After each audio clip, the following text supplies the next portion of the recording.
We have a geothermal system providing cooling and heating for our house. Out in the yard here, they sunk 4 or 5 wells, and they put a closed pipe loop comes back through here to the condenser that's hidden away behind this wretched looking piece of plywood that, thank God, Jeffrey put together for me to provide cover for this system for the last 15 years or so.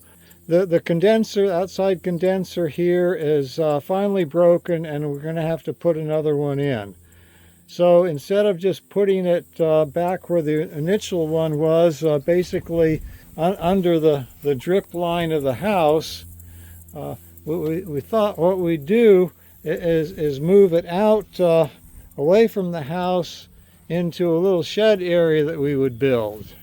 But it started out as a small shed, and now we're planning to put a larger shed with a carport, two vehicle carport, you know, where the buggy is right now. So that's going to take a while to build, and so I thought I should make call it a micro shed here for the outside geothermal unit, make that more of a robust enclosure. So I've got 4 of the posts in, and I'm going to start building the rest of that. The replacement system should be arriving, I don't know, next week or the week after. We're temporarily getting by in the house in some of the hottest weather we've had this summer with the 2-room air conditioners.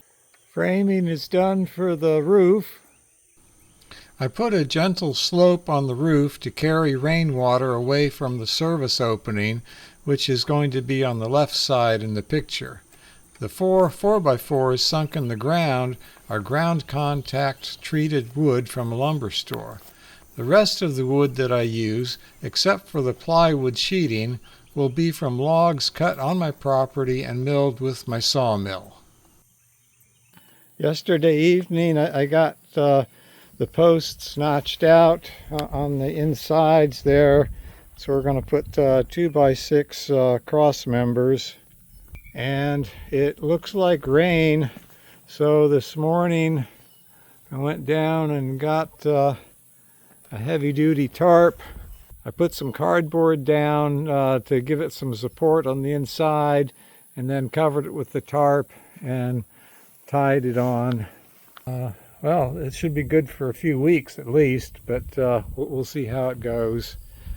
I haven't heard from the geothermal guys yet. I think our outdoor unit is delayed, out of stock or something. They were supposed to get in touch with me by now. The floor joists are in place.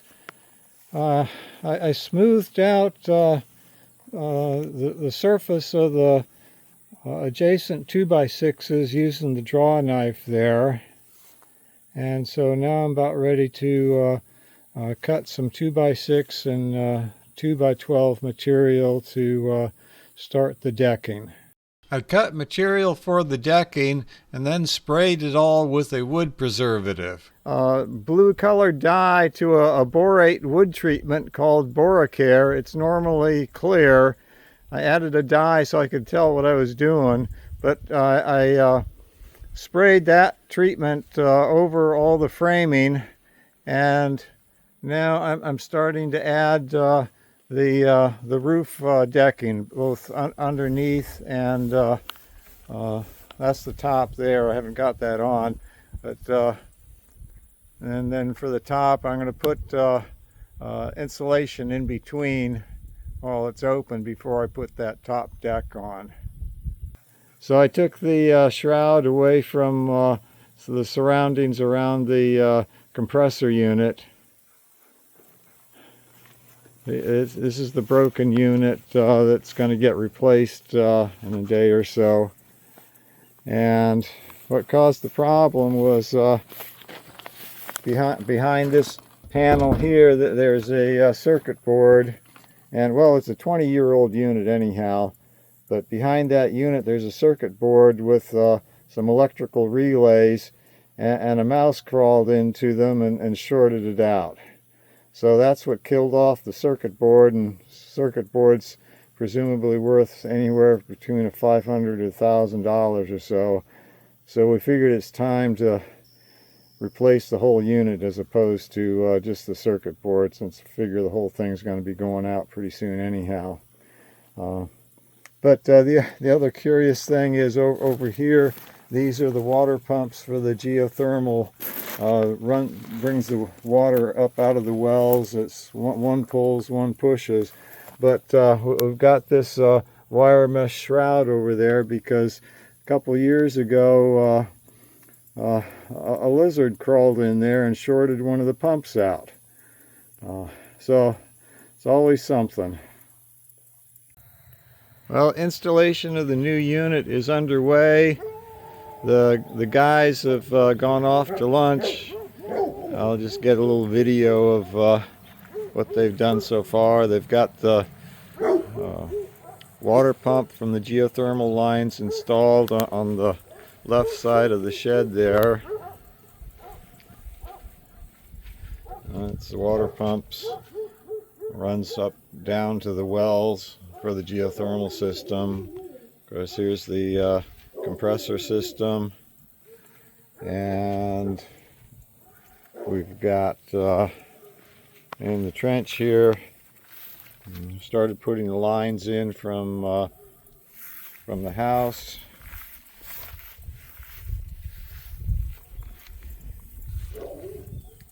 Going off to in that direction is to the wells where the geothermal loops are down in the ground, and then they've looped it around. It used to come out up on top there, so they've looped it around to get out to the new location for the outside unit over there.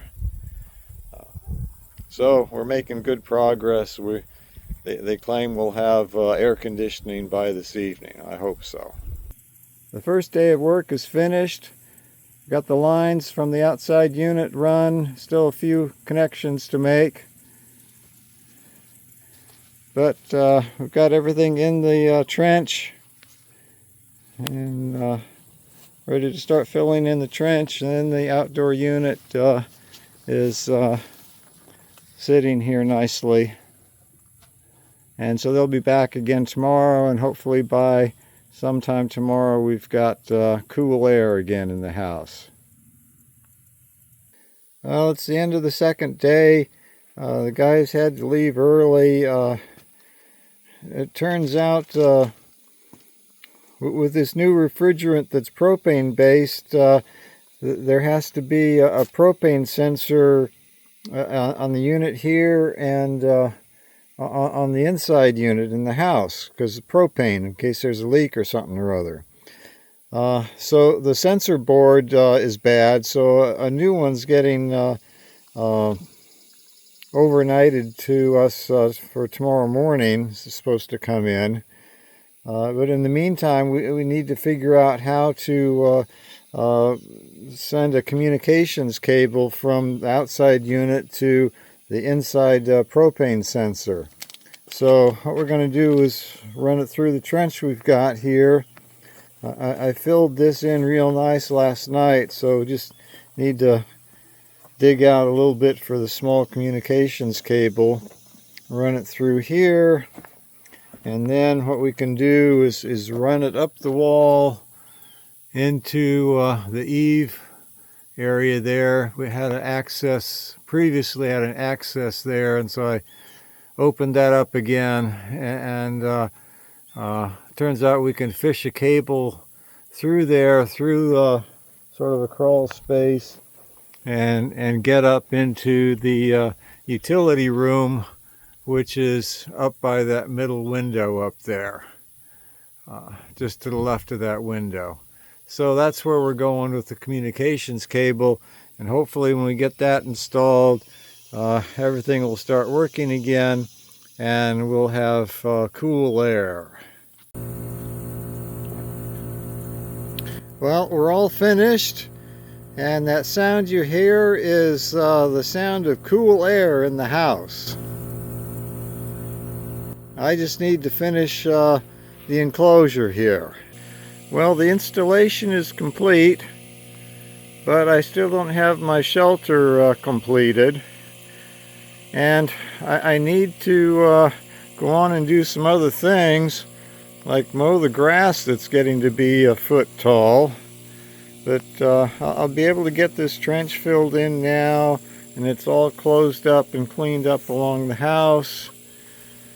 And so what remains is to finish building the shelter around this, but I've got to do some other things like I said. So what I'm going to do is wrap this in a tarp, and that'll provide shelter until I can get to finishing it, and that'll be part 2 of this video.